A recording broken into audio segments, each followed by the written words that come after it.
안녕하십니까, 정동환입니다. 화신상의 박흥식이라는 인물은 참 드라마틱한 인물입니다. 조선 최고의 백화점을 만들겠다는 목표를 정한 다음 매우 저돌적으로 밀어붙였습니다. 그런가 하면 또 저돌적인 것 못지않은 치밀함도 갖추고 있었습니다. 일제강점기 동안 민족성에 호소하는 마케팅 전략을 펼쳤고 독립운동가 안창호 선생의 병보석을 성사시켰습니다. 그런가 하면 안창호 선생이 출감 후에는 치료비와 생활비 전액을 부담하기도 했습니다.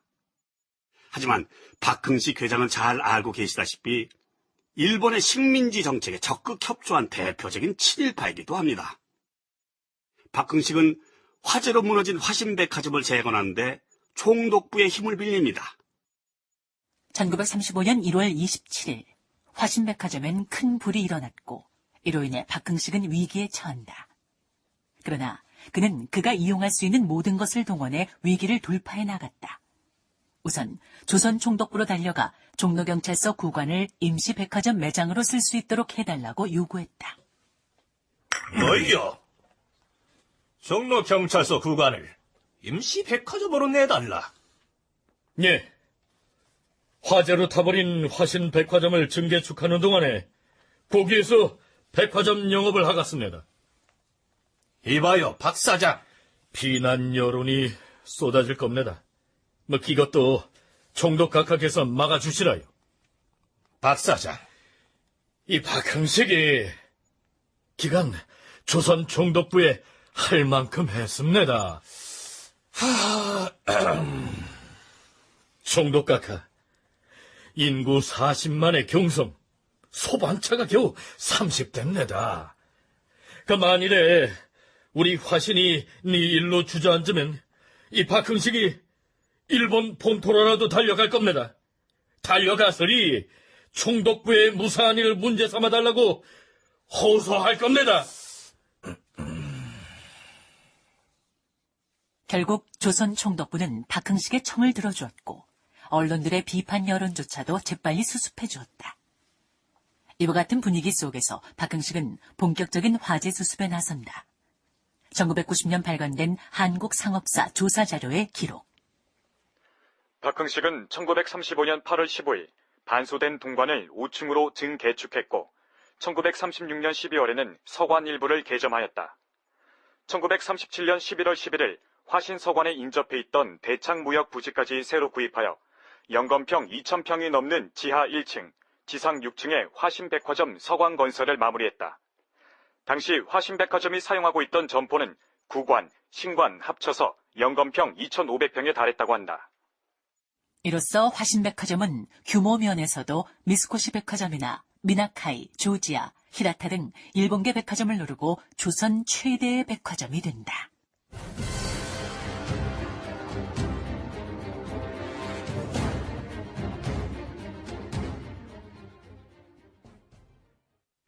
사장님, 이번에 동아일보, 조선일보에 낼 광고 문구입니다.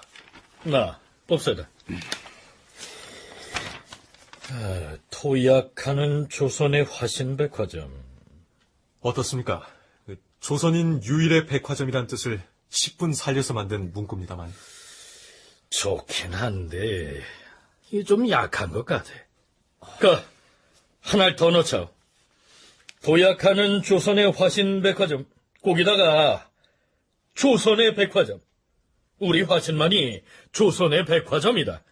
여기에다가 방점을 찍으라. 응? 물건을 살 때 조선 사람들은 미스컷이나 이런 데 가지 말고 모두 화신으로 와라. 조선인들에게 조선의 백화점은 화신백화점 하나밖에 없다. 이렇게 확실히 각인을 시키자는 말씀이시군요. 그렇지. 바로 그겁니다. 아닌 게 아니라 과거 순종폐하께서 서거하신 뒤 영친왕 부부를 저희 백화점으로 모셔서 대대적인 행사를 벌인 일이 있지 않습니까? 그리고 나서 매출이 상당히 늘었습니다. 그러면은 기것도 살려서 광고할 만한 게 없는지 한번 연구해 보시라요. 알겠습니다. 1930년대 중반 이후 화신상해의 광고비는 매출액의 약 6%를 차지했다. 그리고 이번에 새로운 단골로 지정된 고객들이 있습니다만, 신상 카달로그를 우편으로 발송하는 것 말고 명절 때 뭐 성의 표시라도 하고, 그리고 말이 나온 김에 말이야. 경기도지사, 경무국장, 경기도 경찰부장, 그리고 그 종로 경찰서장한테 보내는 선물 목록 좀 정리해갖고 가지고 오라. 알겠습니다. 그리고 그 총독부 식산국장하고 재무국장하고 상공과장들한테 보내는 선물은 아주 각별히 신경을 써야 합니다. 예, 알겠습니다.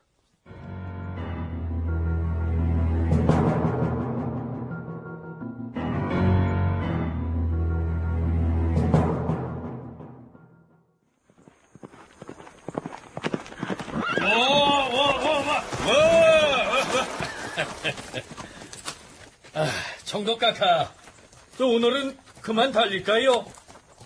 그럽시다. 그저 지난번 저희 화신백화점 화재 사건 이후에 카카의 도움이 정말 컸습니다. 알아주면 내가 고마운 일이고.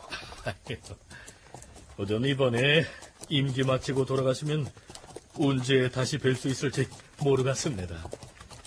일본에 오실 일이 있으면 잊지 말고 찾아오시오.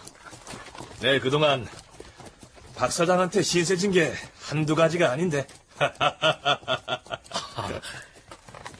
그렇게 생각을 해주신다면 총독카카, 돌아가시기 전에 마지막으로 선물 한 가지만 해주고 가시라요. 뭐요? 조선 사람들한테는 아무래도 은행의 문턱이 아직까지 높습니다. 그런데 제가 그동안 연쇄점 사업을 해오지 않았겠습니까? 화신백화점의 연쇄점 사업. 화신에 대규모 화재가 일어나기 1년 전인 1934년, 박흥식은 전국적으로 연쇄점을 모집했다. 전국의 연쇄점 가맹업자를 모집한 뒤 부동산을 담보로 해서 제품을 공급해주는 일이었다. 연쇄점 사업이 어느 정도 궤도에 오르자 박흥식은 연쇄점 사업을 백화점 사업에서 분리시킬 준비를 하고 있었던 것이다. 1936년의 일이다. 조선 식산은행에다가 네 박흥식이한테 특별히 대출을 좀 해줘라 하는 전화 한 통만 넣어주시라요. 그동안 제가 이런저런 공을 들여놔서리 카카 전화 한 통하면 일이 되지 싶습니다. 연쇄점 사업 확장에 자금이 모자라는 모양이시구먼. 네, 그렇게만 해주신다면 카카은행은 잊지 않겠습니다. 알겠습니다. 네, 그동안 박 사장한테 입은 은혜도 많은데 그렇게 합시다. 감사합니다, 카카. 1936년에 경성일보가 발행한 조선영감에 따르면요. 연쇄점 사업의 성공을 계기로 박흥식 회장은 우리나라 최고의 유통업자가 되면 물론이고 우리나라 10대 부호 안에 들게 됩니다. 이때 박흥식 회장의 나이는 불과 30 중반이었습니다. 일본이 태평양 전쟁을 일으킨 후 박흥식 회장은 일제 전시 동원 체제에 적극 협조합니다. 그리고 그 대가로 적지 않은 것을 챙겼고 그 결과 모두가 어려웠던 태평양 전쟁 말기에 화신의 성장은 특히 두드러졌습니다. 그러나 화무 11호이라는 말, 이럴 때 쓰는 걸까요?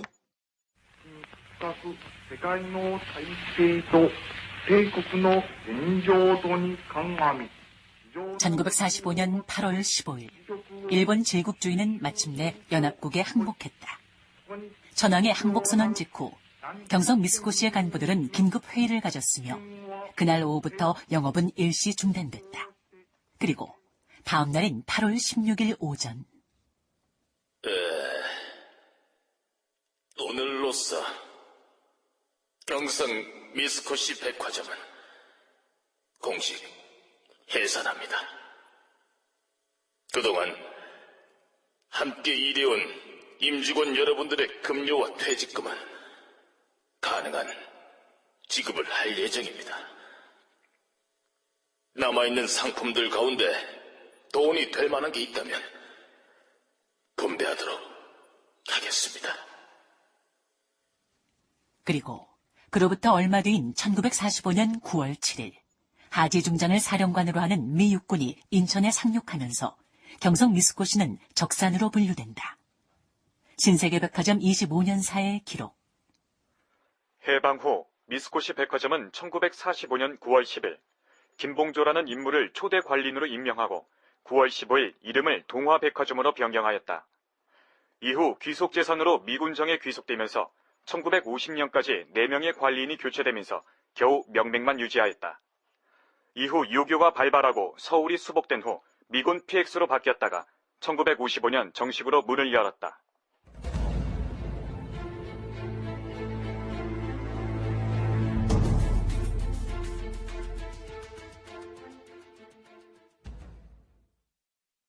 그렇다면 민족 자본으로 형성됐던 화신백화점의 경우는 어떠했는가? 해방 직후 박흥식은 친일 세력으로 지목됐고 화신백화점 역시 한동안 문을 닫아야 했다. 그렇게 얼마간의 시간이 흐른 1946년 어느 날 박흥식은 굳게 문이 닫힌 화신백화점 앞에 섰다.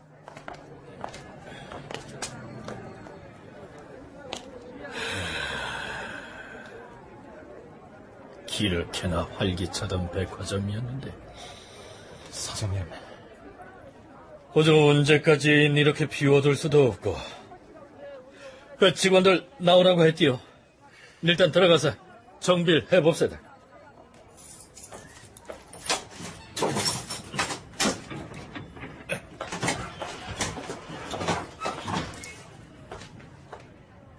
(1946년) 박흥식은 자본금 2천만 원으로 화신백화점을 재개점하며 부활을 꿈꿨을 것이다. 그러나 아니, 저 밖에 저 쇼윈도에 저거 뭐 하는 게야? 청년들 같은데요. 벽보를 붙이는 것 같습니다. 벽보? 아, 뭐라고 돼 있는데? 사장님을 친일파 박흥식을 처단하자 이렇게 돼 있는데요. 안 되겠구만. 여기 있는 직원들은 날 따라오라. 사장님, 나가봅시다. 백화점 영업을 재개하려면 저거 이저 다 뜯어내야지. 사장님, 하지만 지금 나가시는 건 위험합니다. 고소 언제까지 이렇게 피할 겁니까? 언제까지? 피해서는 백화점 문 못 연내라. 자, 여러분들, 날 따라오시라고요. 예.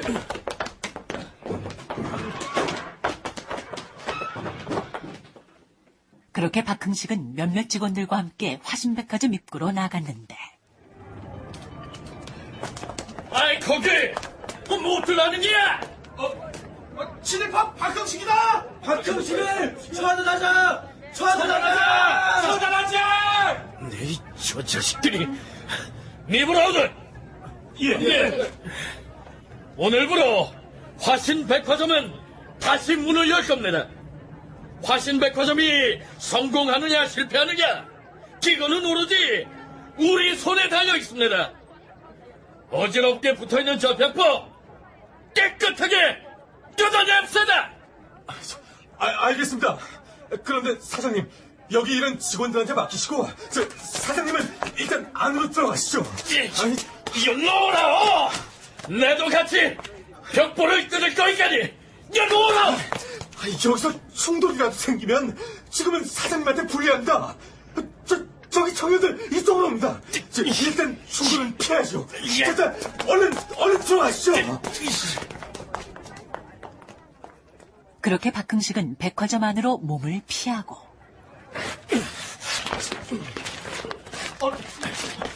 지금 뭐 하는 거요? 그 보면 모르고 당신들이 붙여놨던 벽보 뜯어내는 거예요. 이것 봐. 그대로 두지 못해? 사장님께서 우리 백화점 벽에 마구 붙여놓은 이 벽보 뜯어내라고 엄명을 내리셨어요. 가만 둬요, 그냥! 병도 가만 못 둬요? 저리 비켜요. 이거 마저 뜯어내세요. 김씨, 박씨, 송씨, 일로 와서 같이 합시다. 이 사람이 비키라고. 해방 이후 화신백화점은 몇 차례 재기를 시도했지만 박흥식이 반민특위 제1호로 구속돼 옥고를 치르는 등 재기는 여의치가 않았다. 그랬습니다. 해방과 함께 우리나라 백화점은 혼란기를 겪습니다.